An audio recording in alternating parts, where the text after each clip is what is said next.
Hello दोस्तों, स्वागत है आपका हमारे YouTube channel mission lecture UK 2025 पर। तो दोस्तों, आज हम उपस्थित हुए हैं एक और बेहतरीन क्लास के साथ, जिसके अंतर्गत हम चर्चा करेंगे एक प्रीवियस ईयर क्वेश्चन पेपर पर, जिसमें हमारे पूरे 100 क्वेश्चंस इसमें रहेंगे दोस्तों। और कंटिन्यू आपको जो है हिंदी, सामान्य ज्ञान, उत्तराखंड से संबंधित और रीजनिंग के क्वेश्चंस इसमें देखने को मिलेंगे।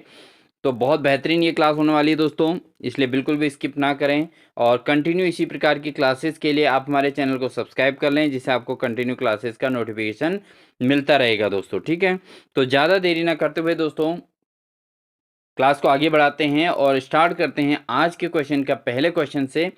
तो दोस्तों, हमारा जो पहला क्वेश्चन है आज का, जो थोड़ा जानता हो वाक्य के लिए एक शब्द बताइए।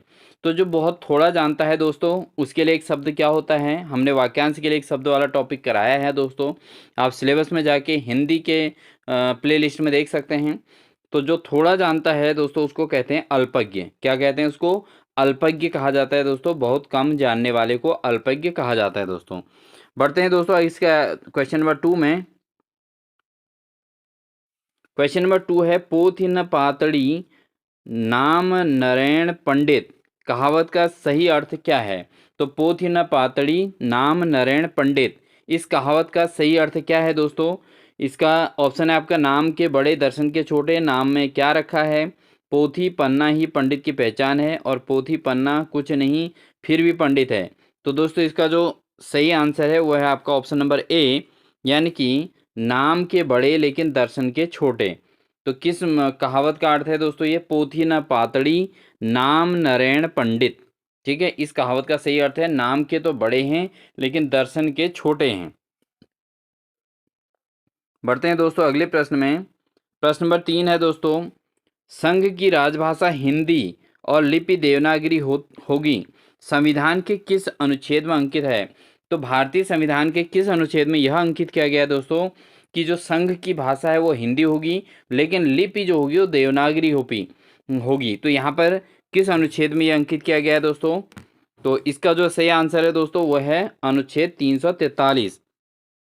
अनुच्छेद 343 में ये बात कही गई है दोस्तों कि संघ की राजभाषा तो हिंदी होगी, ठीक है, लेकिन लिपि कौन सी होगी? देवनागरी लिपि होगी। तो ये संविधान के अनुच्छेद जो है 343 में ये अंकित किया गया है। ठीक है दोस्तों, बढ़ते हैं दोस्तों क्वेश्चन नंबर 4 पर। क्वेश्चन नंबर 4 है दोस्तों, अध उपसर्ग में इनमें से कौन सा शब्द रूप बनेगा। तो अध उपसर्ग अगर लगा दें तो कौन सा शब्द रूप बनेगा दोस्तों?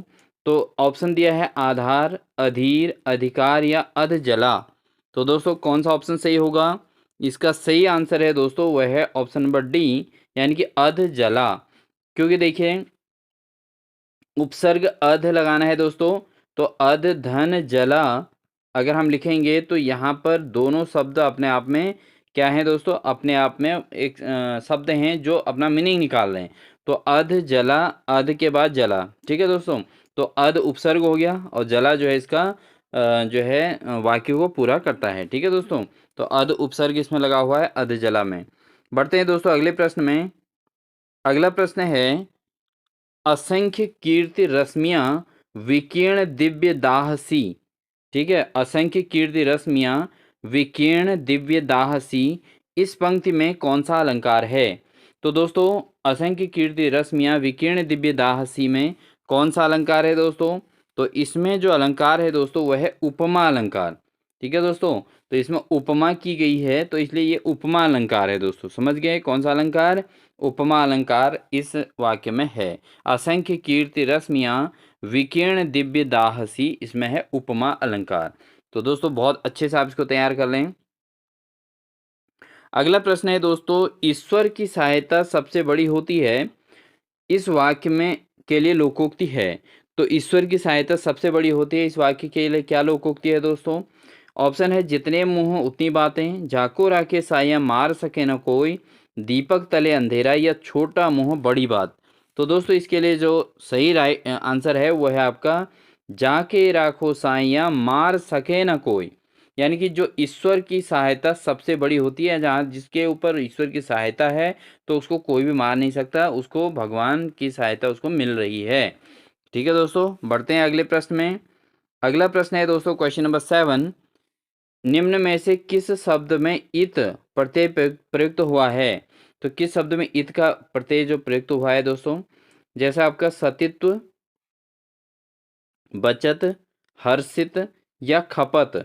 तो दोस्तों यहाँ पर तो आपको सीधे सीधा ऑप्शन नंबर सी पर आपका डाउट जाएगा, क्योंकि हर्ष धन इत, ठीक है दोस्तों, हर्ष धन इत बन जाएगा हर्षित।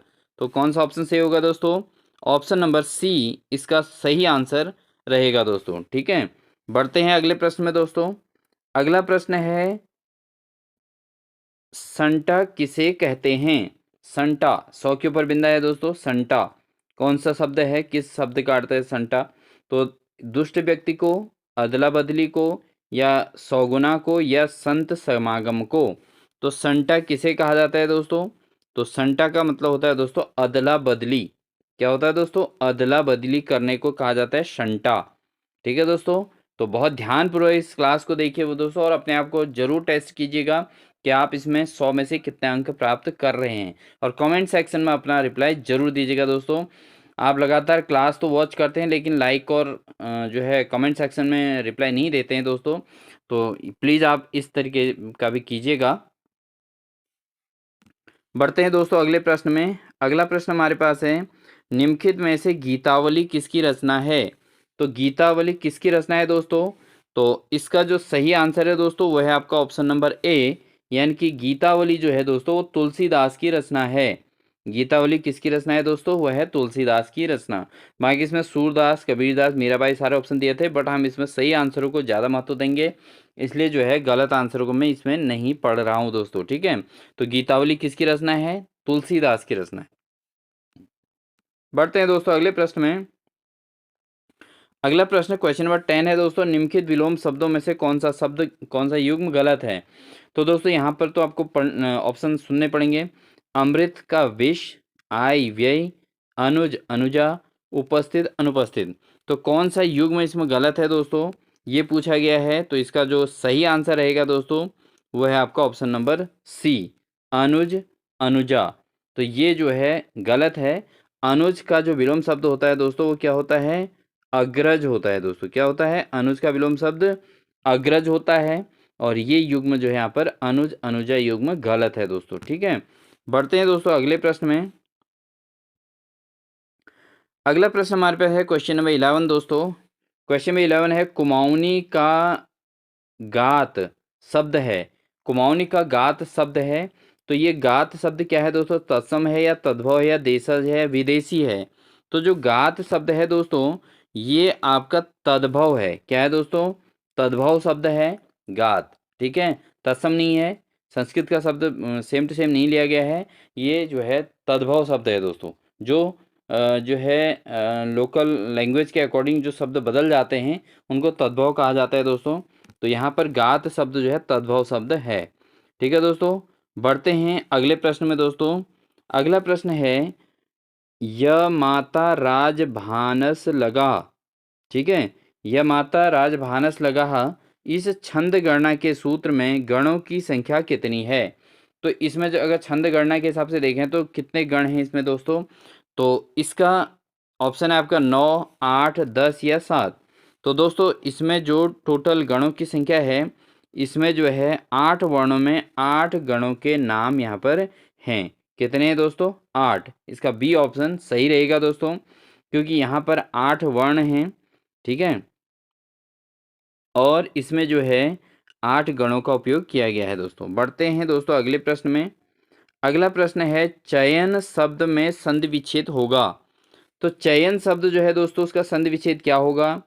तो चय धन अन, चौ धन यन, चे धन अन, या चे धन यन। तो दोस्तों चयन शब्द का जो संधि विच्छेद है वो है आपका चे धन अन, ठीक है। चे धन अन मिलके क्या बन जाएगा दोस्तों? बन जाएगा चयन। क्या बन जाएगा दोस्तों? चयन बन जाएगा। तो चयन का संधि विच्छेद होता है चे धन अन। बढ़ते हैं दोस्तों अगले प्रश्न में। अगला प्रश्न है क्वेश्चन नंबर 14। क्वेश्चन नंबर 14 है दोस्तों, जो पत्र एक व्यापारिक संस्था द्वारा दूसरी व्यापारिक संस्था को व्यापारिक कार्य हेतु दिए जाते हैं, लिखे जाते हैं, वो पत्र क्या कहलाते हैं? तो दोस्तों यहाँ पर क्वेश्चन लंबा है, इसलिए आपको पूरा नहीं दिखेगा, लेकिन आप सुन लीजिएगा। जो पत्र एक व्यापारिक संस्था द्वारा दूसरी व्यापारिक संस्था को दिए जा रहे हैं, यानी कि बिजनेस के लिए दिए जा रहे हैं, और इसके लिए लिखा जा रहा जो पत्र है उस पत्र को क्या कहते हैं? तो दोस्तों इस प्रकार के जो पत्र होते हैं जिनको व्यापारिक कार्यों के लिए लिखा जाता है उसको व्यावसायिक या व्यापारिक पत्र के नाम से जाना जाता है। ठीक है दोस्तों, बढ़ते हैं अगले प्रश्न में। अगला प्रश्न है दोस्तों, किरमोई पांख जामण, किरमोई पांख जामण मुहावरे का सही अर्थ है। ठीक है, तो ये बिल्कुल हमारी कुमाऊनी लैंग्वेज का है दोस्तों, ध्यान दीजिएगा इसको, क्योंकि उत्तराखंड के अंतर्गत सारी चीज़ें काफ़ी मिली जुली चीज़ें पेपर में आ रही हैं। आज का समय बड़ा जो है एग्ज़ाम के दृष्टिकोण से क्वेश्चंस जो है कुछ भी बन सकता है और सब कुछ पॉसिबल है, क्योंकि सिलेबस इतना ब्रॉड दे देते हैं दोस्तों कि उसमें से कुछ भी आ जाए तो कोई पता ही नहीं है कि क्या चीज़ आ जाए। तो ऑप्शन है इसमें, क्वेश्चन है किरमोई पांख जामण, इस मुहावरे का क्या अर्थ है? तो इसका जो अर्थ है दोस्तों वो है आपका ऑप्शन नंबर बी, विनाश सूचक चिन्ह प्रकट होना। तो क्या है ऑप्शन इसका? विनाश सूचक चिन्ह प्रकट होना। एक्चुअली होता है क्या है दोस्तों, किरमोई चींटी को कहा जाता है और उसके पंख जब किरमोई यानी कि चींटी पर जब पंख आ जाते हैं तो वो उसका विनाश को संकेत करता है दोस्तों। उसके बाद चींटी जो है उसका जीवन समाप्त हो जाता है। तो विनाश सूचक चिन्ह प्रकट होने को किरमोई पांख जामण शब्द कहा गया है दोस्तों। बढ़ते हैं दोस्तों अगले प्रश्न में। अगला प्रश्न है दोस्तों, देवनागरी लिपि का विकास किस लिपि से माना जाता है? तो जो देवनागरी लिपि है दोस्तों उसका विकास किस लिपि से माना जाता है? तो दोस्तों ऑप्शन है रोमन, फारसी, ब्राह्मी या खरोष्टी। तो देवनागरी लिपि का जो विकास माना जाता है दोस्तों वो माना जाता है ब्राह्मी लिपि से। कौन सी लिपि से दोस्तों? ब्राह्मी लिपि से जो है देवनागरी लिपि का विकास माना जाता है। पढ़ते हैं दोस्तों अगले प्रश्न को। तो अगले प्रश्न में देखते हैं, संरचना की दृष्टि से वाक्य के कितने भेद होते हैं? तो दोस्तों अगर कोई वाक्य है और संरचना के दृष्टिकोण से अगर उसके भेद समझें तो ऑप्शन है आपके पास 2, 3, 4 या 5। तो संरचना की दृष्टि से वाक्य के कितने भेद होते हैं दोस्तों? ये होते हैं आपके 3। कितने भेद होते हैं दोस्तों? 3 भेद होते हैं। संरचना की दृष्टि से वाक्य के कुल 3 भेद होते हैं। ठीक है दोस्तों, बढ़ते हैं अगले प्रश्न में। अगला प्रश्न है दोस्तों हमारा, निम्नलिखित में से भाववाचक का उदाहरण नहीं है। तो कौन सा वाक्य जो है भाववाचक संज्ञा का उदाहरण नहीं है दोस्तों? जैसे पहला दिया है, मुझसे चला नहीं जाता, मुझसे बैठा नहीं जाता, आम खाया जाता है, राम से टहला नहीं जाता। तो इसमें भाववाचक संज्ञा किसमें है दोस्तों? इसमें दोस्तों जो भाववाचक संज्ञा है वो आपका ऑप्शन नंबर सी में है, आम खाया जाता है। ठीक है, तो क्रिया के जिस रूप में न तो कर्ता की प्रधानता हो और न ही कर्म की प्रधानता हो बल्कि क्रिया का भाव ही प्रधान हो, तो ऐसी स्थिति में भाववाचक संज्ञा होता है दोस्तों। ठीक है, क्या होना चाहिए? यानी कि क्रिया के जिस रूप में न तो कर्ता की प्रधानता हो और न ही कर्म की प्रधानता हो बल्कि क्रिया का भाव ही प्रधान हो, वहाँ भाववाचक संज्ञा होता है, भाववाच्य होता है। ठीक है, तो भाववाच्य का उदाहरण कौन नहीं है ये कहा गया है। तो आम खाया जाता है तो यहाँ पर भाववाच्य नहीं है। बाकी मुझसे चला नहीं जाता तो ये भाववाच्य है दोस्तों। इसके अलावा आपका मुझसे बैठा नहीं जाता ये भी भाववाच्य है। राम से टहला नहीं जाता ये भी भाववाच्य है। लेकिन आम खाया जाता है तो इसमें कहीं भी भाववाच्य का उदाहरण ये नहीं बनता है दोस्तों। बढ़ते हैं दोस्तों अगले प्रश्न में। अगला प्रश्न है फ्यूली। दोस्तों बहुत इंपॉर्टेंट है, उत्तराखंड की लैंग्वेज इसमें बहुत पूछी गई है। तो फ्यूली क्या है दोस्तों? फ्यूली क्या है? बरसात में उगने वाला पौधा, सर्दियों में पिया जाने वाला पेय, बसंत में उगने वाला पीला फूल या गर्मियों में छाया देने वाला पेड़। तो दोस्तों फ्यूली क्या होता है? फ्यूली दोस्तों होता है बसंत के में उगने वाला पीला फूल। तो बसंत के महीने में जो पीला फूल उगता है दोस्तों उसको हम फ्यूली कहते हैं। आपने देखा होगा फूलदेही के टाइम पे भी उसको इस फूल को तोड़ा जाता है। ठीक है, तो फ्यूली इसी फूल का नाम है और पीले रंग का ये फूल होता है दोस्तों। बढ़ते हैं अगले प्रश्न में, क्वेश्चन नंबर 20 में। क्वेश्चन नंबर 20 है, अश्व का पर्यायवाची शब्द नहीं है। तो अश्व का पर्यायवाची कौन सा नहीं है? घोड़ा, खर, है या तुरंग। तो दोस्तों आप जरूर अपना आंसर चेक करिएगा, आप अपने को ट्राई जरूर कीजिएगा। तो अश्व का पर्यायवाची शब्द कौन सा नहीं है दोस्तों? तो अश्व का पर्यायवाची यहाँ पर खर नहीं है दोस्तों। खर जो होता है दोस्तों किसका पर्यायवाची है? खर होता है गधा का पर्यायवाची। ठीक है दोस्तों, किसका पर्यायवाची होता है खर? खर होता है गधा का पर्यायवाची। बाकी घोड़ा, हाय और तुरंग ये अश्व के पर्यायवाची होते हैं। ठीक है दोस्तों, बढ़ते हैं नेक्स्ट क्वेश्चन में।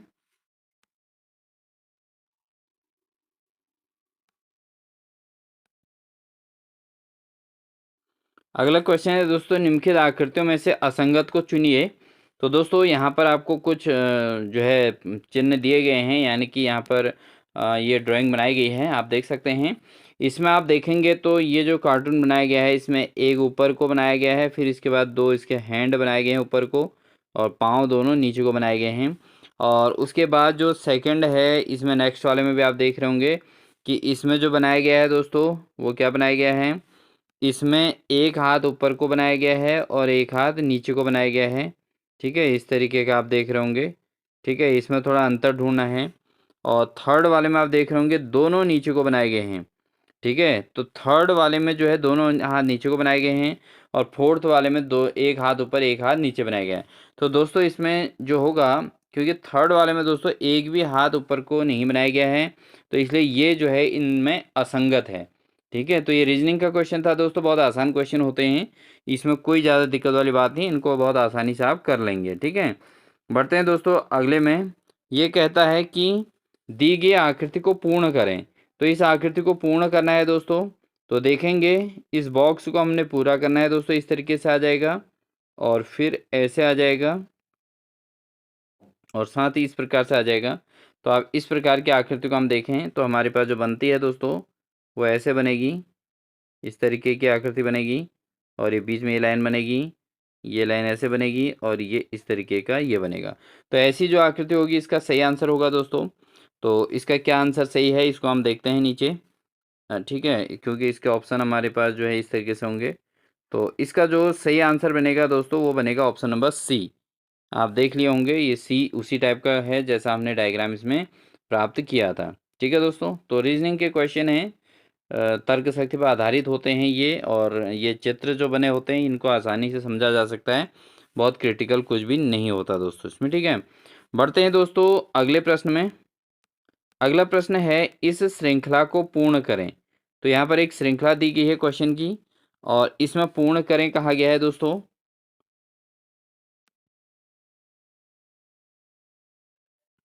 तो दोस्तों इसमें पूर्ण करें कहा गया है, रिक्त स्थान को जो है यहाँ पर देखेंगे। तो यहाँ पर अगर देखें तो दोस्तों, अगर हम इसको फिल करेंगे कंप्लीट, तो देख सकते हैं अब इस तरीके से हम इसको फिल करेंगे। ठीक है, इसको इस तरीके से फिल किया जाएगा, तो आप समझिए ये यहाँ पर लाइन गलत ड्रॉ होगी दोस्तों। अब यहाँ पर आप समझिए कि हमें ये जो है पहले वाले में देखेंगे तो यहाँ पर 3 बॉक्स छोड़े गए हैं दोस्तों। ठीक है, उसके बाद इसमें 2 ही बॉक्स छोड़े गए हैं, और इसमें केवल 1 बॉक्स छोड़ा गया है। तो अगले स्टेप में हम देखेंगे तो हमारे पास कोई भी बॉक्स नहीं छूटना है दोस्तों। तो यहाँ पर आपका कंप्लीट आ जाएगा, और यहाँ पर गोल चक्कर आ जाएगा।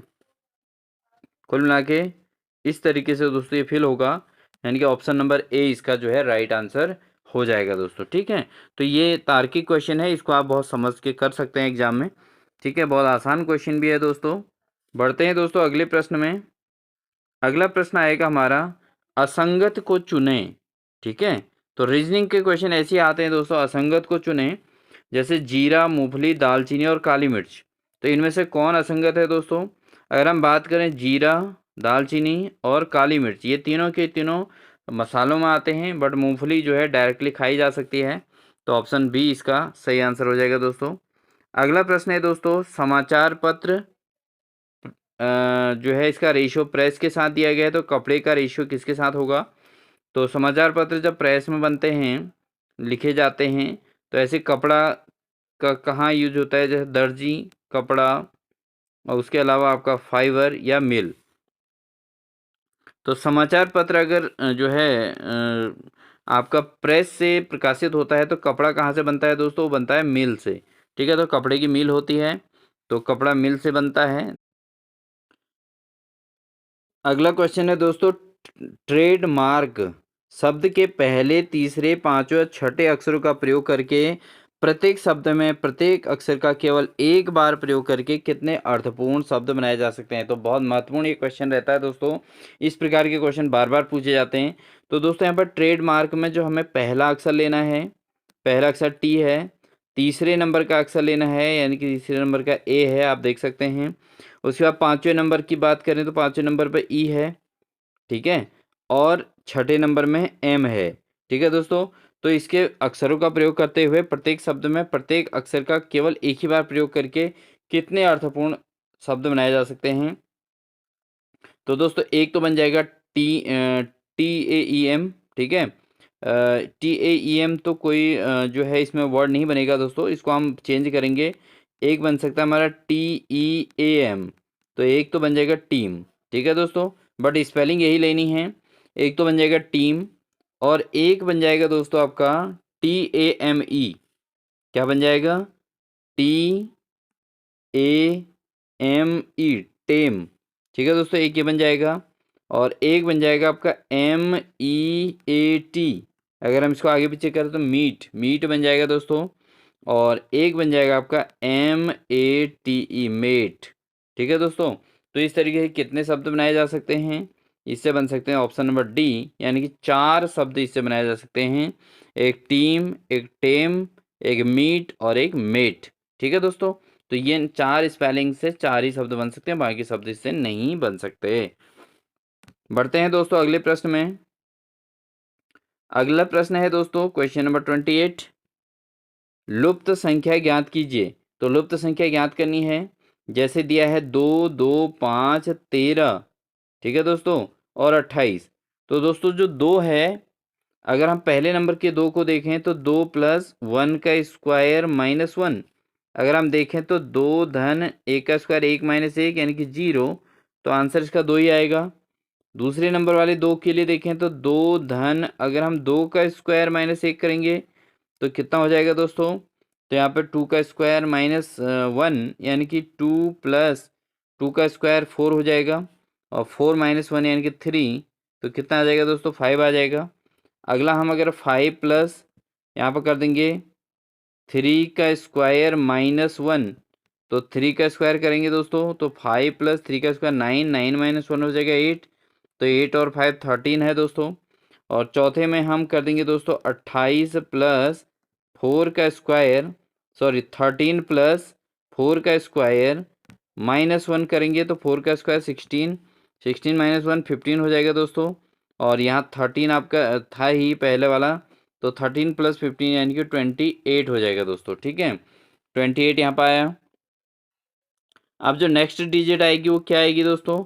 वो आएगी आपकी 28 प्लस, यहाँ पर हमारा होना है 5 का स्क्वायर माइनस 1, तो 28 प्लस 5 का स्क्वायर होगा 25 माइनस 1 यानी कि 24, और 24 और 28 को प्लस करेंगे तो टोटल आंसर आ जाएगा दोस्तों 52, और 52 इसका राइट आंसर हो जाएगा, जो ऑप्शन नंबर डी आपका सही है दोस्तों, ठीक है।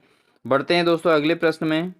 अगला प्रश्न है यदि अंग्रेजी वर्णमाला के अंतिम 10 अक्षर को उल्टे क्रम में लिखा जाए, ठीक है, तो निम्न में से कौन सा बाएं छोर से 13वें वर्ण के दाएं ओर से छठा होगा? तो दोस्तों इसका जो सही आंसर होगा वो होगा एक्स। अगर आप इन स्पेलिंग्स को उल्टा लिखेंगे और उसके बाद ये हिसाब लगाएंगे तो आपका आंसर एक्स प्राप्त होगा, ठीक है दोस्तों। बढ़ते हैं अगले प्रश्न में। अगला प्रश्न है दोस्तों, अगला कहता है श्रृंखला में अगले 2 पद खोजें। तो ये श्रृंखला दी गई, इसमें अगले 2 पद बताने हैं दोस्तों। अगर हम इसमें बात करें तो दोस्तों टी, यहाँ पर स्पेलिंग्स जो है उल्टे चल रही हैं, आप देख सकते हैं इसमें, ठीक है दोस्तों। क्या चल रही है इसमें उल्टे में? देखें, एल के बाद एम छोड़ के एन आया, एन के बाद ओ छोड़ा तो पी आया, पी के बाद ओ क्यू छोड़ा तो आर आ गया, आर के बाद एस छोड़ा तो टी आ गया, ठीक है दोस्तों। तो ये उल्टे में आई हैं। तो ऐसे यहाँ पर कौन सी स्पेलिंग छूटेगी? तो आपका बी ऑप्शन इसमें सही होगा दोस्तों। बी क्यों होगा? क्योंकि देखिए एच के बाद आई छूटेगा, ठीक है, फिर जे आएगा, और जे के बाद के छूटेगा, फिर क्या आएगा दोस्तों? एल आएगा, तो यहाँ हम पहुँच जाएंगे। फिर एल के बाद एम छूटेगा, एन आएगा। तो इस तरीके से स्पेलिंग्स आती रहेंगी, तो ऑप्शन नंबर जे और एच इसका सही होगा दोस्तों। बढ़ेंगे दोस्तों अगले प्रश्न में। अगला प्रश्न हमारा आता है दोस्तों कि भूकंपीय तरंगों को रिकॉर्ड करने वाला उपकरण क्या है। तो यहाँ से हमारा सामान्य ज्ञान के क्वेश्चन स्टार्ट होते हैं। तो सामान्य ज्ञान के क्वेश्चनों की बात करते हैं तो दोस्तों पहला आता है हमारा 31 क्वेश्चन, भूकंपीय तरंगों को रिकॉर्ड करने वाला उपकरण क्या है। तो भूकंप के तरंगों को जो है चेक किया जाता है दोस्तों सिस्मोग्राफ से। किसे किया जाता है? सिस्मोग्राफ से दोस्तों। इसका ऑप्शन नंबर डी सही होगा। बढ़ते हैं दोस्तों अगले प्रश्न में। अगला प्रश्न हमारा, गाजी मलिक किस नाम से दिल्ली का सुल्तान बना था। तो गाजी मलिक जो है किस नाम से दिल्ली का सुल्तान बना दोस्तों। तो गाजी मलिक जो तो बना था वो गियासुद्दीन तुगलक के नाम से दिल्ली का सुल्तान बना था। गाजी मलिक या तुगलक, गाजी गियासुद्दीन तुगलक के नाम से 8 सितंबर 1320 को दिल्ली में के सिंहासन पर बैठा था दोस्तों। कब? 8 सितंबर 1320 को। 8 सितंबर 1320 को दिल्ली के सिंहासन पर ये जो है गाजी मलिक जो है गियासुद्दीन तुगलक के नाम से दिल्ली का सुल्तान बना था। बढ़ते हैं दोस्तों अगले प्रश्न में। अगला प्रश्न है दोस्तों, निम्नलिखित में से किस उत्पाद के लिए ISI या एगमार्क का प्रमाणन प्राप्त करना अनिवार्य नहीं है। तो कौन सा उत्पाद ऐसा है जिसके लिए ISI या एगमार्क का प्रमाण जरूरी नहीं है। तो LPG सिलेंडर, या खाद्य रंग और योगज, या पैकेज्ड पेयजल, या फल और सब्जियां। तो किसके लिए जो है एगमार्क का निशान होना जरूरी नहीं है। तो दोस्तों यहाँ पर जो है भारत के अंतर्गत फल और सब्जियां एक ऐसे उत्पाद हैं जिनके लिए एगमार्क की ज़रूरत नहीं होती। यह भारत के कृषि उत्पादों पर कार्यरत एक प्रमाणन चिन्ह है एगमार्क, और यह कृषि उत्पाद पर लगता है उसके ग्रेडिंग को रिप्रेजेंट करता है। लेकिन फल और सब्जियों में ये ग्रेडिंग नहीं की जाती है दोस्तों। बाकी LPG सिलेंडर पर भी किया जाता है, खाद्य रंग और योगज में किया जाता है, पैकेज्ड पेयजल में भी ISI यानी कि एगमार्क का प्रमाणन प्राप्त करना अनिवार्य होता है दोस्तों। बढ़ते हैं दोस्तों अगले प्रश्न में। अगला प्रश्न है, एकता व्यवस्था प्रारंभ की। तो एकता व्यवस्था जो है वो किसके द्वारा प्रारंभ की गई थी। तो ऑप्शन है इल्तुतमिश, नसरुद्दीन मोहम्मद, या बलबन, या अलाउद्दीन खिलजी। तो एकता जो व्यवस्था थी दोस्तों वो शुरू की गई थी इल्तुतमिश द्वारा। किसके द्वारा? इल्तुतमिश। ठीक है। तो एकता का अर्थ क्या है दोस्तों? एकता का अर्थ है धन के बदले वेतन के रूप में भूमि प्रदान करना। ठीक है। तो अगर आप जो है धन नहीं दे पा रहे हैं तो वेतन के रूप में क्या प्रदान किया जाएगा? भूमि प्रदान की जाएगी। तो इसको एकता व्यवस्था कहा जाता है। ठीक है दोस्तों, बढ़ते हैं अगले प्रश्न में। अगला प्रश्न है दोस्तों, ये प्रश्न दोस्तों वो पेपर का है जिस समय ये पेपर छपा होगा। तो वर्तमान 1 मई 2023 में भारत के मुख्य चुनाव आयुक्त तो कौन से थे। तो ये इसको हम नहीं पढ़ेंगे दोस्तों, क्योंकि 2023 का यहाँ पर हमारा एग्जाम में नहीं आएगा। पेपर पुराना है इसलिए जो है अन्य क्वेश्चन बहुत महत्वपूर्ण हैं। एकल संक्रमणीय मत प्रणाली का प्रयोग निम्नलिखित में से किस निर्वाचन में नहीं होता है। तो एकल संक्रमणीय जो मत प्रणाली का प्रयोग किस निर्वाचन प्रणाली में नहीं होता है दोस्तों, वो है आपका ऑप्शन नंबर सी, यानी कि लोकसभा का निर्वाचन। तो लोकसभा के निर्वाचन जब होता है दोस्तों उसमें एकल संक्रमणीय मत प्रणाली का प्रयोग नहीं किया जाता। उसमें जो है ये लोकसभा के निर्वाचन में इस मत का प्रयोग नहीं होता। बाकी भारत के राष्ट्रपति के निर्वाचन में एकल संक्रमणीय मत होता है। भारत के उपराष्ट्रपति के निर्वाचन में भी एकल होता है, और राज्यसभा का निर्वाचन में भी एकल संक्रमणीय मत का प्रयोग किया जाता है दोस्तों। बढ़ते हैं दोस्तों अगले प्रश्न में। अगला प्रश्न है, स्वर्ण क्रांति। स्वर्ण क्रांति यानी कि गोल्डन रिवॉल्यूशन संबंधित है। तो स्वर्ण क्रांति यानी कि गोल्डन रिवॉल्यूशन किससे संबंधित है दोस्तों। ऑप्शन है मत्स्य, उद्यानिकी, कृषि, या दुग्ध विकास। तो दोस्तों इसका जो सही आंसर है वो है आपका उद्यानिकी से। स्वर्ण क्रांति जो है बागवानी और शहद से संबंधित है। किससे है दोस्तों? तो उद्यानिकी से है, और बागवानी और किससे? शहद। ठीक है, बागवानी और शहद से संबंधित है ये आपका स्वर्ण क्रांति। ठीक है दोस्तों, बढ़ते हैं अगले प्रश्न में। अगला प्रश्न है, फ्रांस की राज्य क्रांति 1789 का नारा था। तो जो फ्रांस में राज्य क्रांति हुई थी उसका क्या नारा था दोस्तों? इसका जो सही आंसर है दोस्तों वो है ऑप्शन नंबर ए, स्वतंत्रता, भ्रातृत्व और समानता। तो फ्रांस की जब क्रांति हुई थी, राज्य क्रांति 1789 में, उसका नारा था स्वतंत्रता, भ्रातृत्व एवं समानता। ठीक है दोस्तों, बढ़ते हैं अगले प्रश्न में। दोस्तों अगर वीडियो अच्छी लग रही हो तो प्लीज़ लाइक ज़रूर कर दीजिएगा, साथ ही अपने दोस्तों को शेयर भी जरूर कीजिएगा दोस्तों। अब बात करते हैं दोस्तों, LAN लैन और WAN वैन से जोड़ने के लिए किस डिवाइस का प्रयोग किया जाता है? तो लान और वान इसको कह सकते हैं, लैन और वैन, LAN WAN से जोड़ने के लिए किस डिवाइस का उपयोग किया जाता है? तो इसका जो सही आंसर है दोस्तों वो है ऑप्शन नंबर सी, इसको कहते हैं राउटर। क्या कहते हैं दोस्तों? राउटर है, क्योंकि ये वेब सिस्टम के अंतर्गत है जिसमें नेटवर्किंग का काम होता है।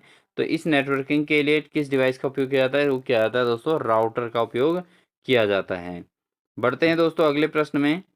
क्वेश्चन नंबर 40 है दोस्तों, निम्नलिखित में से किस भारतीय स्थल को जुलाई 2021 में यूनेस्को ने विश्व धरोहर सूची में शामिल किया है?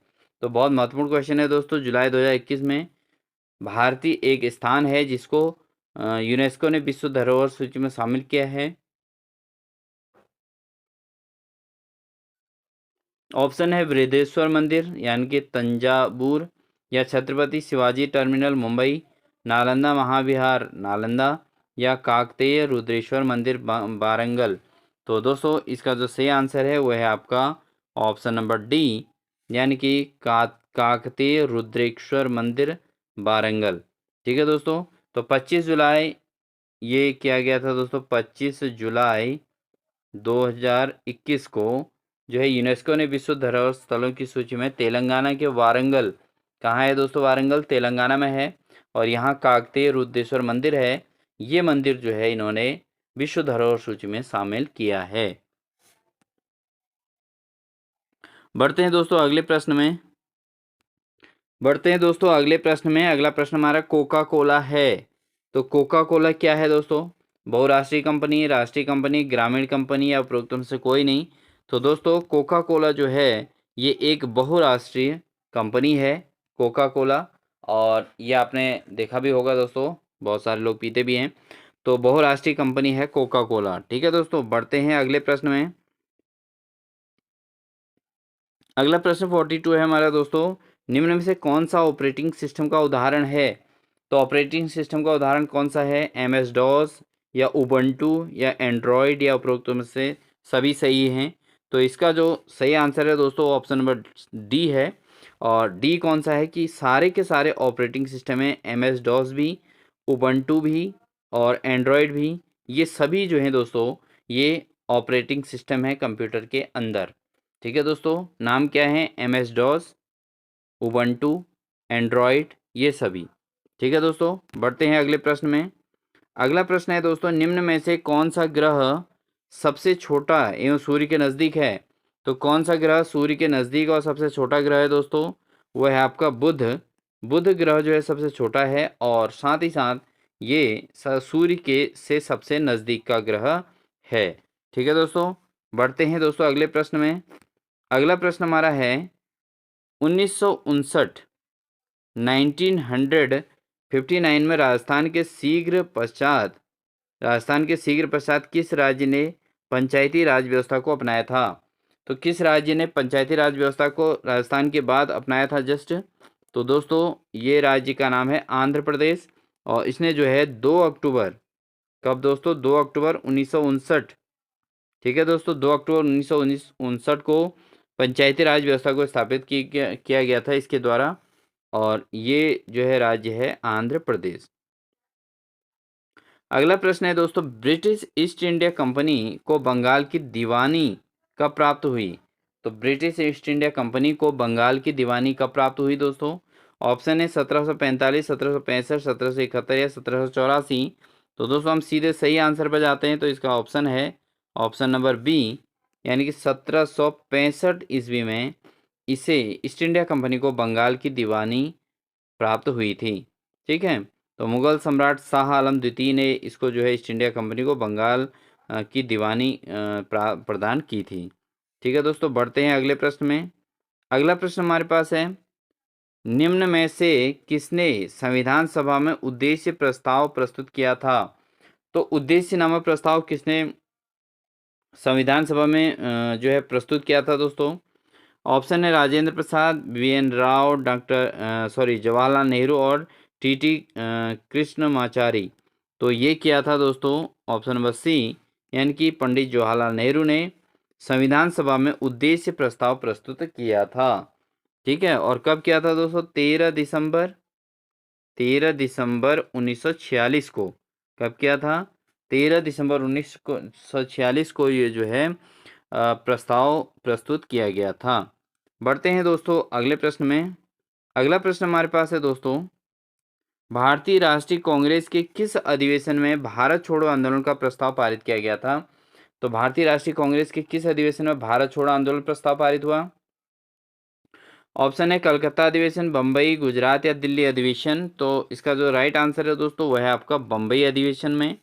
और बम्बई अधिवेशन में ही जो भारतीय राष्ट्रीय कांग्रेस के भारत छोड़ो आंदोलन का प्रस्ताव पारित किया गया था।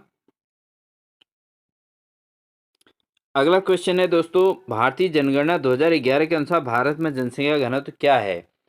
तो दोस्तों जो भारत के अंतर्गत जो 2011 के अनुसार जो जनगणना का जनघनत्व है वह है आपका 382 प्रति वर्ग किलोमीटर। ठीक है, 382 पर किलोमीटर स्क्वायर। ठीक है दोस्तों, ये है भारत का जनसंख्या का घनत्व 2011 की जनगणना के अनुसार। कितना? ऑप्शन नंबर बी सही है, 382 प्रति वर्ग किलोमीटर। ठीक है दोस्तों, बढ़ते हैं दोस्तों अगले प्रश्न में।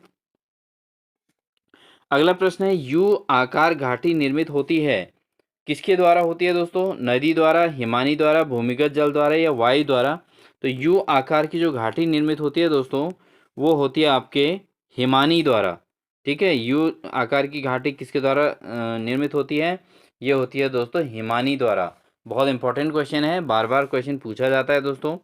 ठीक है, जब हिमनद कटाव बनते होते हैं तब ये जो है यू आकार की घाटी बन जाती है। अगला प्रश्न है दोस्तों, हम धरती से जो कच्चा तेल निकालते हैं वह क्या है दोस्तों? गैर प्राकृतिक संसाधन, प्राकृतिक संसाधन, नवीकरणीय संसाधन या गैर नवीकरणीय संसाधन? तो जो धरती से कच्चा तेल निकाला जाता है दोस्तों वो है आपका गैर नवीकरणीय संसाधन। ठीक है दोस्तों, कैसा है? एक तो आपका गैर नवीकरणीय संसाधन भी है और दूसरा ये प्राकृतिक संसाधन भी है। ठीक है दोस्तों, क्योंकि देखो जो तेल निकाला जाता है वो क्या है दोस्तों? एक तो उसका दोबारा नवीनीकरण नहीं हो सकता, यानी फ्यूल जब एक बार खर्च हो जाता है तो दोबारा यूज नहीं किया जा सकता। और दूसरा ये एक नेचुरल संसाधन है, ठीक है, जो है खुदाई से निकलता है। बढ़ते हैं दोस्तों अगले प्रश्न में। अगला प्रश्न है दोस्तों, ऋण के औपचारिक स्रोतों में शामिल नहीं है। तो ऋण के औपचारिक स्रोतों में कौन शामिल नहीं है? वाणिज्यिक बैंक, सहकारी बैंक, ग्रामीण बैंक या उपरोक्त में से कोई नहीं। तो कौन सा बैंक ऐसा है जो ऋण में स्रोत में शामिल नहीं है? तो अगर ऋण की औपचारिकता की बात करें तो दोस्तों वाणिज्यिक बैंक भी ऋण देते ही हैं, सहकारी समिति भी देते हैं, ग्रामीण बैंक भी देते हैं। तो इनमें से कोई नहीं, इसका ऑप्शन सही होगा। ठीक है दोस्तों, बढ़ते हैं अगले प्रश्न में। अगला प्रश्न है दोस्तों, मौर्य वंश का अंतिम शासक कौन था? तो मौर्य वंश का अंतिम शासक कौन था? अशोक, बिंदुसार, बृहद्रथ या कुणाल? तो मौर्य वंश का जो अंतिम शासक था वो कौन था दोस्तों?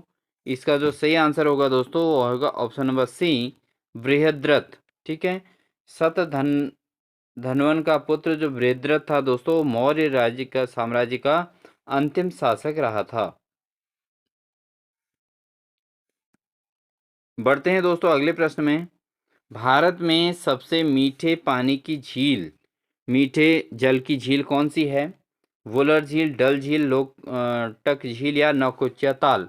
तो दोस्तों भारत में सबसे मीठे जो बड़ी मीठे जल की झील है वो है आपका वुलर झील। तो वुलर झील में जो है मीठा जल प्राप्त होता है दोस्तों। तो वुलर झील इसका सही आंसर है। तो वुलर झील जो है दोस्तों सबसे बड़ी मीठे जल की झील है। बढ़ते हैं दोस्तों, ये जम्मू कश्मीर में है दोस्तों। बढ़ते हैं दोस्तों अगले प्रश्न में, क्वेश्चन नंबर 54 है, भारत में स्थानीय स्वशासन का जनक किसे कहा जाता है? तो जो स्थानीय स्वशासन का जनक Lord Mayo, Lord Ripon, Lord Morley या लॉर्ड चैम्सफोर्ड? तो जो स्थानीय स्वशासन का जनक है दोस्तों वह है लॉर्ड रिपन को भारतीय स्थानीय स्वशासन का जनक माना जाता है और उन्होंने 1882 में स्थानीय स्वशासन की स्थापना करके भारतीयों को स्वतंत्रता का पहला स्वाद दिया था। ठीक है दोस्तों, कब? 1882 में। तो किसको माना जाता है दोस्तों? लॉर्ड रिपन को स्थानीय स्वशासन का जनक माना जाता है। बहुत महत्वपूर्ण था ये क्वेश्चन। बढ़ते हैं दोस्तों अगले प्रश्न में। अगला प्रश्न है दोस्तों, जुलाई 2020 में किए गए संशोधन वर्गीकरण के अनुसार सूक्ष्म उद्यम का परिभाषा क्या है? तो सूक्ष्म उद्यम की परिभाषा क्या है दोस्तों? तो सूक्ष्म उद्यम की जो परिभाषा है दोस्तों, यहाँ पर 1 करोड़ तक का संयंत्र एवं मशीनरी में निवेश तथा 5 करोड़ रुपए तक का वार्षिक कारोबार जिसका हो तो उसको सूक्ष्म उद्यम के नाम से परिभाषित जुलाई 2020 में किया गया है। बढ़ते हैं दोस्तों अगले प्रश्न में। क्वेश्चन नंबर 56 है, 44वें संविधान संशोधन अधिनियम के द्वारा संपत्ति के अधिकार को किस अनुच्छेद के अंतर्गत एक सामान्य कानूनी अधिकार बना दिया गया है? तो दोस्तों इसका जो सही आंसर होगा, तो इसका जो सही आंसर है दोस्तों वह है अनुच्छेद 300 क। ठीक है, अनुच्छेद 300 क में 44वें संविधान संशोधन हुआ और अधिनियम के द्वारा संपत्ति के अधिकार को अनुच्छेद 300 क के अंतर्गत एक सामान्य कानूनी अधिकार बना दिया गया है संपत्ति के अधिकार को। ठीक है, ये एक सामान्य कानूनी अधिकार है। तो बढ़ते हैं दोस्तों अगले प्रश्न में। अगला प्रश्न है दोस्तों, जबकि ये संपत्ति का अधिकार दोस्तों पहले जो है मूल अधिकारों के अंतर्गत आता था, लेकिन बाद में इसको हटा दिया गया, संपत्ति का अधिकार किसी को भी नहीं दिया गया और इसको सामान्य कानूनी अधिकार बना दिया गया। बढ़ते हैं दोस्तों अगले प्रश्न में। वायुमंडल में सर्वाधिक प्रतिशत किस गैस का है? तो वायुमंडल में नाइट्रोजन, ऑक्सीजन, कार्बन डाइऑक्साइड या आर्गन। तो इसमें सबसे ज़्यादा मात्रा में जो गैस पाई जाती है दोस्तों वह है आपकी नाइट्रोजन गैस है। और नाइट्रोजन गैस की परसेंटेज की बात करें तो यह है 78.08% नाइट्रोजन गैस प्रकृति में वायुमंडल में फ्री अवस्था में पाई जाती है। बढ़ते हैं दोस्तों अगले प्रश्न में। अगला प्रश्न है आधा बाइट के रूप में जाना जाता है। तो आधा बाइट के रूप में किसको जाना जाता है? डाटा, बिट या निबल या इनमें से कोई नहीं। तो दोस्तों जो आधा बाइट है इसके रूप में किसे जाना जाता है? वो होता है दोस्तों निबल। क्या होता है? निबल को जो है आधा बाइट के रूप में जाना जाता है। बढ़ते हैं दोस्तों क्वेश्चन नंबर 59 पर। क्वेश्चन नंबर 59 है दोस्तों, भारतीय संविधान के किस अनुच्छेद में उपराष्ट्रपति के पद की व्यवस्था की गई है?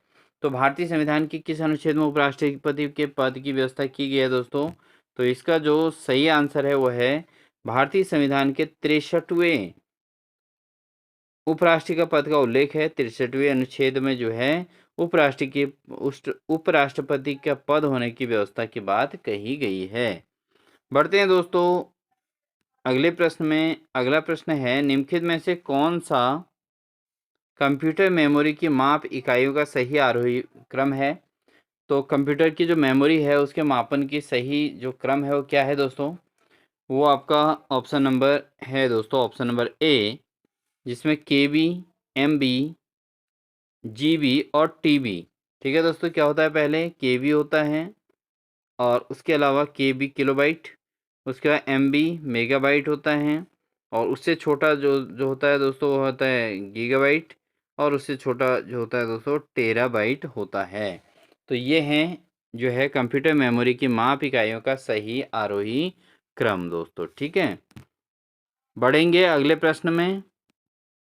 बढ़ते हैं दोस्तों अगले प्रश्न में। अगला क्वेश्चन 61 है, उत्तराखंड में शीत ऋतु में वर्षा का कारण है। तो शीत ऋतु में वर्षा का क्या कारण है दोस्तों उत्तराखंड में? तो उत्तराखंड में शीत ऋतु में जो वर्षा का कारण है वह है उत्तर पश्चिमी चक्रवात। ठीक है, तो इसलिए शीत ऋतु में बारिश होती है। उत्तर पश्चिमी चक्रवात के कारण उत्तराखंड के अंतर्गत शीत ऋतु में भी बारिश होती है। अगला प्रश्न है दोस्तों, बहुत महत्वपूर्ण ये क्लास है दोस्तों, इसलिए बिल्कुल भी स्किप ना करें। वीडियो अच्छी लगे तो इसको लाइक जरूर करें दोस्तों। डिबेटिंग क्लब की स्थापना किस स्थान पर की गई? तो डिबेटिंग क्लब की स्थापना उत्तराखंड में किस स्थान पर की गई दोस्तों? तो इसका जो सही आंसर है वो है आपका ऑप्शन नंबर बी, यानी कि डिबेटिंग क्लब की स्थापना उत्तराखंड में अल्मोड़ा में की गई थी और ये की गई थी दोस्तों 1870 में। ठीक है, 1870 में डिबेटिंग क्लब की स्थापना की गई थी। अगला प्रश्न है दोस्तों, उत्तराखंड में सत्य धर्म प्रकाशनी सभा की स्थापना कहाँ हुई? तो उत्तराखंड के अंदर जो सत्य धर्म प्रकाशनी सभा है उसकी स्थापना कहाँ हुई? ऑप्शन है अल्मोड़ा, नैनीताल, का उत्तरकाशी या हरिद्वार। तो इसका जो सही आंसर है दोस्तों वो है ऑप्शन नंबर बी, नैनीताल में उत्तराखंड में सत्य धर्म प्रकाशनी की सभा की स्थापना की गई थी दोस्तों। तो ये कहाँ हुई थी? नैनीताल में सत्य धर्म प्रकाशनी सभा। और कब हुई थी दोस्तों? ये हुई थी 20 मई 1874 में। और किसके उपस्थिति में हुई थी? पंडित गजानन छिमवाल और रामदत्त त्रिपाठी के नेतृत्व में ये हुई थी दोस्तों। ठीक है, नाम आपको याद हो जाएंगे, पंडित गजानन छिमवाल और रामदत्त त्रिपाठी के नेतृत्व में 20 मई 1874 को नैनीताल में सत्य धर्म प्रकाशनी सभा की स्थापना की गई थी। बढ़ते हैं दोस्तों अगले प्रश्न में। अगला प्रश्न है, जौनपुर की ज्वार प्रथा किससे संबंधित है? तो जौनपुर की जो ज्वार प्रथा है वो किससे संबंधित है दोस्तों? वो है आपका ऑप्शन नंबर बी, महिलाओं के आर्थिक अधिकार से संबंधित है जौनपुर की ज्वार प्रथा। ठीक है दोस्तों, बढ़ते हैं अगले प्रश्न में। अगला प्रश्न है हमारे पास क्वेश्चन नंबर 65 दोस्तों, पूर्वी और पश्चिमी नयार नदियों का संगम होता है। तो जो पूर्वी और पश्चिमी नयार नदियां हैं उनका संगम कहाँ होता है दोस्तों? तो वो होता है दोस्तों आपका ऑप्शन नंबर ए, यानी कि सतपुली पर। सतपुली नदी जो है, सतपुली के पास पूर्वी नयार और पश्चिमी नयार नदियों का संगम होता है और यहाँ से आगे इसे नयार नदी के नाम से जाना जाता है। तो पूर्वी और पश्चिमी नयार नदियाँ जो आती हैं वो कहाँ पर मिलती हैं दोस्तों? सतपुली पर मिलती हैं। बढ़ते हैं दोस्तों अगले प्रश्न में। चंद शासन काल में कौन प्रधानमंत्री रहा? तो चंद शासन काल में प्रधानमंत्री के पद पर कौन रहा था दोस्तों? ऑप्शन है हर्षदेव जोशी, अमर सिंह थापा, लीलाधर जोशी या देवीचंद्र। तो चंद शासन काल के अंदर जो प्रधानमंत्री रहा था दोस्तों वह है Harshadeva Joshi. Option number A इसका सही है दोस्तों। हर्षदेव जोशी जो है चंद शासन काल में प्रधानमंत्री के पद पर रहे थे। ठीक है दोस्तों, बढ़ते हैं दोस्तों अगले प्रश्न में। अगला प्रश्न है, अंग्रेजों द्वारा कंपेनियन ऑफ इंडिया की उपाधि किसे प्रदान की गई? तो अंग्रेजों के द्वारा जो कंपेनियन ऑफ इंडिया की उपाधि प्रदान की गई थी, ऑप्शन है कीर्ति शाह, प्रताप शाह, नरेंद्र शाह या भवानी शाह। तो दोस्तों आप इसका सही आंसर देख सकते हैं, आपका ऑप्शन नंबर जो है सही ए जो है यहाँ पर सही है। कीर्ति शाह को जो है कंपेनियन ऑफ इंडिया की उपाधि प्रदान की गई थी। तो दोस्तों आप अपने स्कोर जरूर चेक कीजिएगा, आप कितना स्कोर कर पा रहे हैं, क्योंकि ये हमने पूरा पेपर एक साथ सॉल्व कर रहे हैं। अगला प्रश्न है दोस्तों, जूली, जूली क्या है? ठीक है दोस्तों, तो ज्योति, सॉरी दोस्तों यहाँ पर ज्योति शब्द है और ज्योति क्या है दोस्तों? तो ज्योति एक मातृ देवी की मानव आकृतियों को ज्योति कहा जाता है दोस्तों। इस तरीके से लिखा गया है, ज्योति जो मातृ देवी की मानव आकृतियां होती हैं उनको ज्योति कहा जाता है दोस्तों। बढ़ते हैं अगले प्रश्न में। अगला प्रश्न है दोस्तों, निम्नलिखित में से कौन सी बोली पूर्वी कुमाऊनी वर्ग में सम्मिलित नहीं है? तो कौन सी बोली जो है पूर्वी कुमाऊनी शब्द नहीं आती है? कुमैया, सौरियाली, अस्कोटी या खस परजिया। तो कौन सी नहीं आती है दोस्तों? वो है आपका ऑप्शन नंबर डी। ये जो है खस परजिया जो भाषा है, बोली है, वो पूर्वी कुमाऊनी वर्ग में नहीं आती है दोस्तों। खस परजिया जो है पश्चिमी कुमाऊनी में आती है। किस में आती है दोस्तों? पश्चिमी कुमाऊनी की बोली है खस परजिया। ठीक है दोस्तों, बढ़ते हैं अगले प्रश्न में। अगला प्रश्न है दोस्तों, निम्न में से किसे कविराज कहा गया है? किसको कविराज के नाम से जाना जाता है दोस्तों? रामदत्त पंत, भोलादत्त पांडे, सीतावर पंत या लोक रत्न पंत। तो किसे कविराज के रूप में जाना जाता है दोस्तों? वह है दोस्तों आपका ऑप्शन नंबर ए सही है, रामदत्त पंत को कविराज की संज्ञा दी गई है। बढ़ते हैं दोस्तों अगले प्रश्न में। दोस्तों अगर वीडियो अच्छी लगी हो तो प्लीज़ लाइक ज़रूर कर दीजिएगा। बेदनी बुग्याल उत्तराखंड के किस जनपद में स्थित है? तो बेदनी बुग्याल कहाँ स्थित है दोस्तों उत्तराखंड में? तो ये है आपके चमोली ज़िले में। कौन से ज़िले में है दोस्तों? चमोली ज़िले में है। बहुत इंपॉर्टेंट क्वेश्चन रहेगा। ठीक है दोस्तों, बढ़ते हैं अगले प्रश्न में। अगला प्रश्न है दोस्तों, झगुली, झगुली किससे संबंधित है? परिधान वस्त्र, खाद्य वस्त्र, धर्म या राजनीति। तो झगुली दोस्तों एक परिधान है और ये गढ़वाली बच्चों का परिधान है दोस्तों। किसका है? गढ़वाली बच्चों का परिधान है दोस्तों ये झगुली। ठीक है दोस्तों, बढ़ते हैं दोस्तों अगले प्रश्न में। अगला प्रश्न है, निम्न में से कौन गढ़वाली समाचार पत्र का संपादक नहीं था? तो गढ़वाली समाचार पत्र का संपादक कौन नहीं था? गिरजादत्त नैथानी, तारादत्त गैरोला, विश्वंभर दत्त चंदोला या विक्टर मोहन जोशी। तो कौन इसमें से गढ़वाली समाचार पत्र का संपादक नहीं है दोस्तों?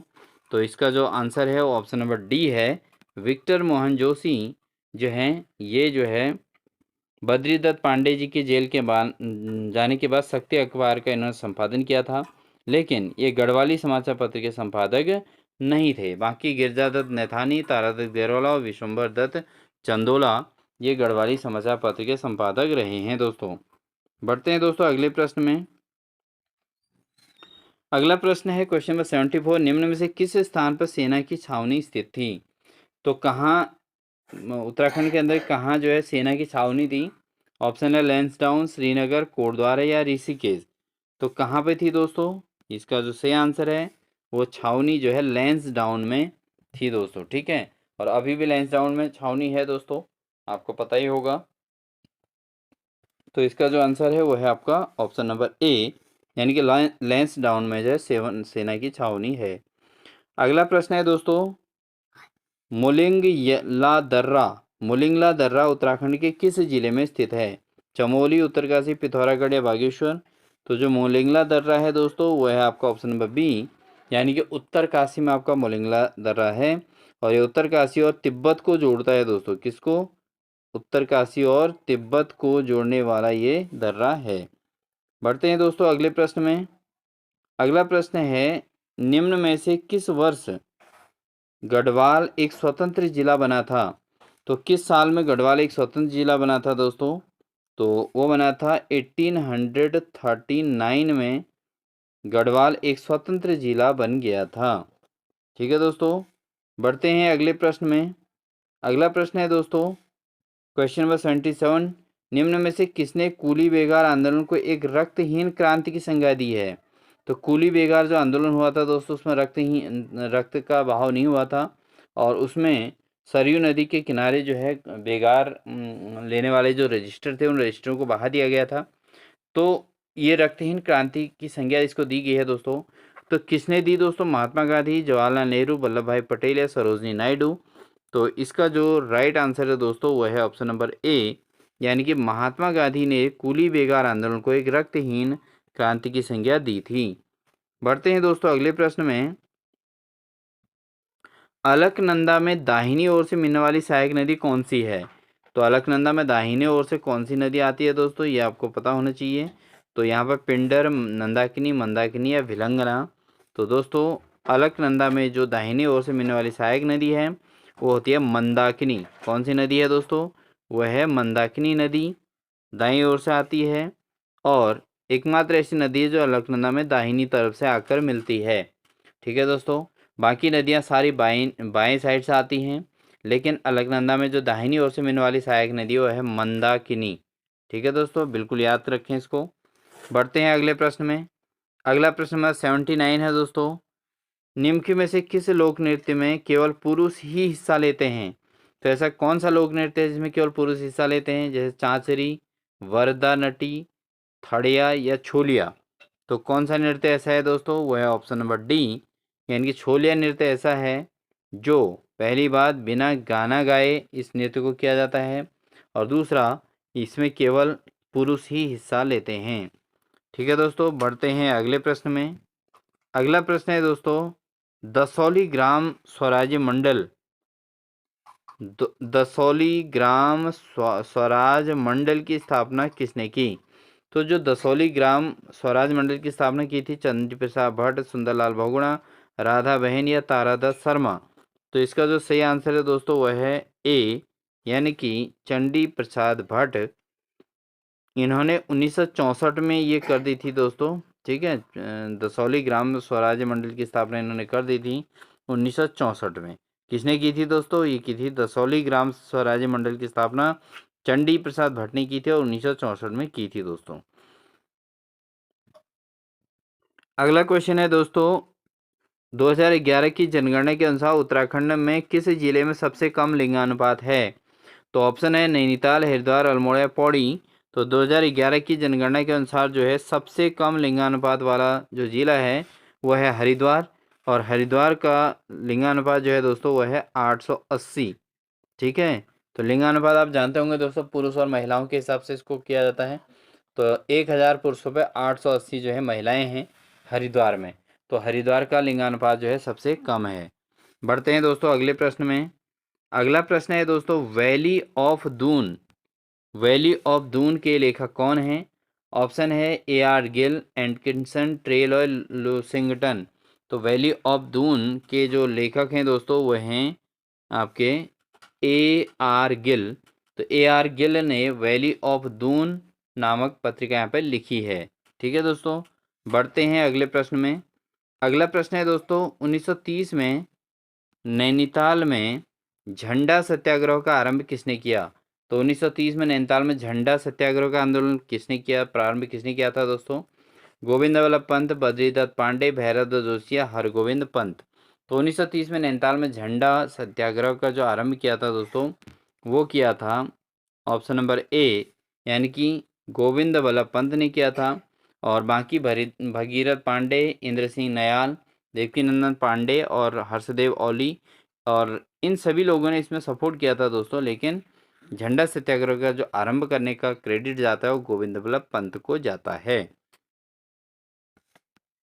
बढ़ते हैं दोस्तों अगले प्रश्न में। अगला प्रश्न है, गुमानी उपनाम कौन प्रसिद्ध हैं? तो गुमानी जो नाम है वो किनको दिया गया है? लोकरत्न पंत, गोविंद वल्लभ पंत, हरगोविंद पंत या शिवानी। तो किसको जो है गुमानी पंत के नाम से भी जाना जाता है दोस्तों? वो जाना जाता है लोक रत्न पंत। ठीक है दोस्तों, लोक रत्न जो पंत थे, लोक रत्न पंत, उनको जो है गुमानी के नाम से भी जाना जाता है। बढ़ते हैं दोस्तों अगले प्रश्न में। अगला प्रश्न है, चार धाम यात्रा मार्ग पर पड़ने वाला कर्णप्रयाग किन नदियों के संगम पर बसा है? तो चार धाम यात्रा मार्ग में जब जो कर्णप्रयाग नामक जगह पड़ती है वो किन नदियों के संगम में बसा है दोस्तों? वो है ऑप्शन नंबर सी, अलकनंदा और पिंडर नदी दोस्तों।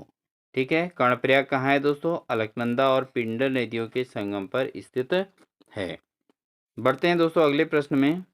अगला प्रश्न है दोस्तों 86, चौफुला निम्न में से किस प्रकार का है? ठीक है, तो चौफुला क्या है? तो दोस्तों इसके जो ऑप्शन है हस्तशिल्प, चित्रकला, लोक नृत्य, वस्त्र। तो चौफुला क्या है दोस्तों आपको पता होगा, तो इसमें ऑप्शन नंबर सी इसका राइट आंसर है।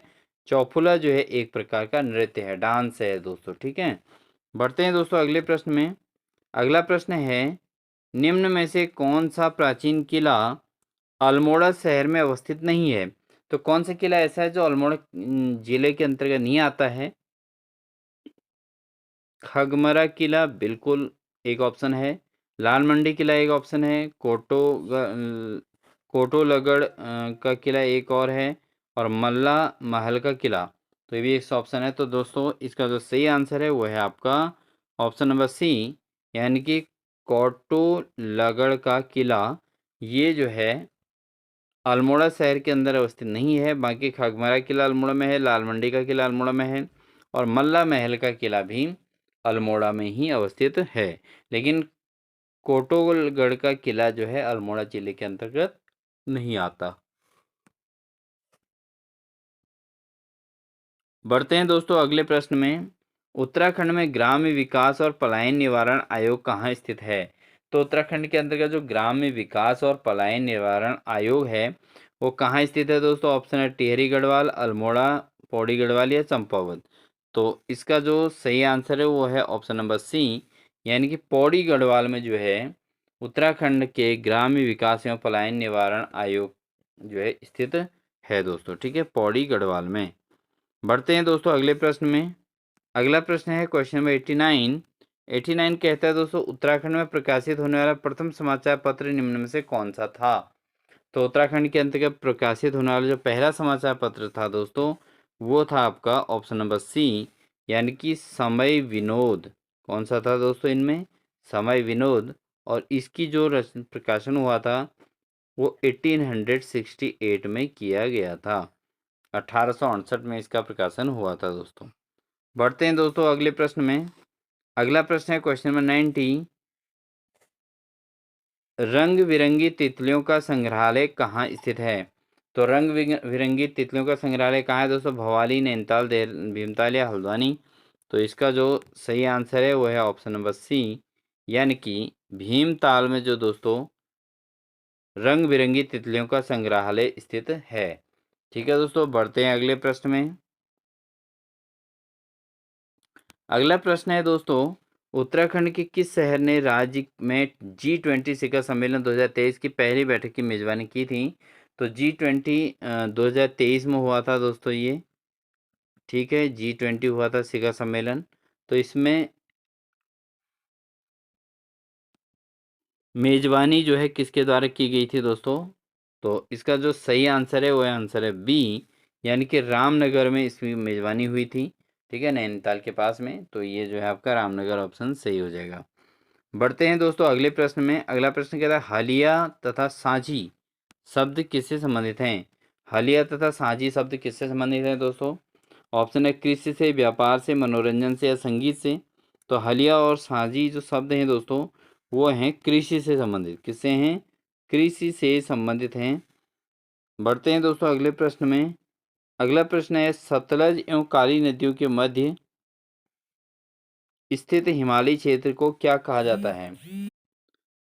अगला प्रश्न है दोस्तों सतलज व काली नदियों के मध्य स्थित हिमालयी क्षेत्र को क्या कहा जाता है? तो दोस्तों जो सतलुज और काली नदी के बीच के हिमालयी क्षेत्र को कहा जाता है कुमाऊं हिमालय। क्या कहा जाता है दोस्तों? कुमाऊं हिमालय के नाम से इसको जाना जाता है। सतलज और काली नदियों के मध्य स्थित जो हिमालयी क्षेत्र है उसको कुमाऊं हिमालय के नाम से जाना जाता है। बढ़ते हैं दोस्तों अगले प्रश्न में। क्वेश्चन नंबर 94 है। 94 है लक्ष्मी आश्रम की स्थापना किस स्थान पर हुई है?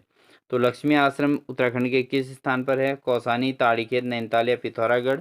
तो इसका जो राइट आंसर है दोस्तों वो है ऑप्शन आपका कौसानी। कौसानी में लक्ष्मी आश्रम की स्थापना भी की गई है। बढ़ते हैं दोस्तों अगले प्रश्न में। अगला प्रश्न कहता है कुमाऊं में ब्रिटिश शासन का वास्तविक संस्थापक किसे माना जाता है?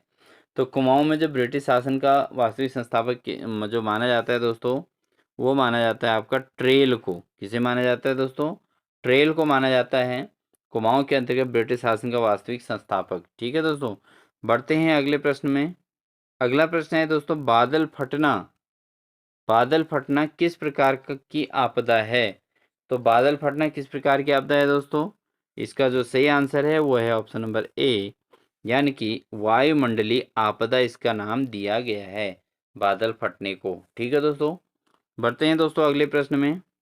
अगला प्रश्न है कर्मभूमि साप्ताहिक किस प्रकार स्थान से प्रकाशित होना आरंभ हुआ है? तो कर्मभूमि नामक जो साप्ताहिक है ये किस स्थान से जो है प्रारंभ हुआ है दोस्तों? इसका सही आंसर है दोस्तों वो है ए, यानी कि लैंसडाउन से ये प्रकाशित होना प्रारंभ हुआ था। गढ़वाल के लैंसडाउन में 1939 को दोस्तों ये जो है कर्मभूमि साप्ताहिक के स्थान जो है यहाँ पर प्रकाशन हुआ था। ठीक है, बढ़ते हैं दोस्तों अगले प्रश्न में। अगला प्रश्न है उत्तराखंड राज्य में कौन सा भ्रष्टाचार मुक्त ऐप क्रियाशील है? तो उत्तराखंड राज्य में कौन सा जो है भ्रष्टाचार मुक्त ऐप क्रियाशील है दोस्तों? तो इसका जो आंसर है वो आंसर नंबर बी है, यानी कि ऐप 1064। क्या है दोस्तों? ऐप 1064 जो है भ्रष्टाचार मुक्त ऐप के रूप में इसको लॉन्च किया गया है दोस्तों। बढ़ते हैं अगले प्रश्न में। अगला प्रश्न है दोस्तों महापाषाणवीय समाधान से संबंधित एक महत्वपूर्ण स्थल है। तो ऑप्शन है मलारी, बाड़ाहाट, द्वाराहाट या मंगोली हाट। तो दोस्तों ये जो है महापाषाणिक समाधान से संबंधित एक महत्वपूर्ण स्थल कौन सा है? तो इसका जो सही आंसर है दोस्तों वह है आपका मलारी। कौन सी जगह है दोस्तों? मलारी जो है महापाषाणी समाधान से संबंधित महत्वपूर्ण स्थल काउंट होता है। बढ़ते हैं दोस्तों अगले प्रश्न में। अगला प्रश्न हमारा आज की क्लास का अंतिम क्वेश्चन है दोस्तों। तो क्वेश्चन है, रुद्रपुर नामक नगर की स्थापना किसके द्वारा की गई थी? तो रुद्रपुर नामक जो नगर की स्थापना की गई थी दोस्तों, वो की गई थी रुद्रचंद के द्वारा। और ये जो है अंतिम चंद शासक थे, रुद्रचंद। ठीक है दोस्तों। तो दोस्तों आपको कैसी लगी हमारी ये क्लास, कमेंट सेक्शन में ज़रूर बताइएगा। अगर वीडियो पर नए हैं तो प्लीज़ लाइक्स ज़रूर कर दीजिएगा, अपने साथियों को शेयर भी ज़रूर कर दीजिएगा। और अगर चैनल पर नए हैं तो प्लीज़ दोस्तों चैनल को सब्सक्राइब कर लीजिएगा, साथ ही बेल आइकन दबाकर ऑल नोटिफिकेशन ऑन कर लीजिएगा, जिससे इसी प्रकार के लगातार आपको प्रीवियस ईयर क्वेश्चन पेपर हर डे प्रतिदिन आपको देखने को मिलेंगी। आप इनको सॉल्व करके अपने प्रैक्टिस तैयारी कर सकते हैं, साथ ही साथ अपना प्रीवियस ईयर क्वेश्चंस को इसी प्रकार से रिवाइज कर सकते हैं दोस्तों। तो दोस्तों इन्हीं सभी बातों के साथ आपका ध्यान रखिए अपना, और साथ ही मिलते हैं आपको नेक्स्ट क्लास में एक धमाकेदार क्लास के साथ। तब तक के लिए अपना ख्याल रखिए। Wish you all the best.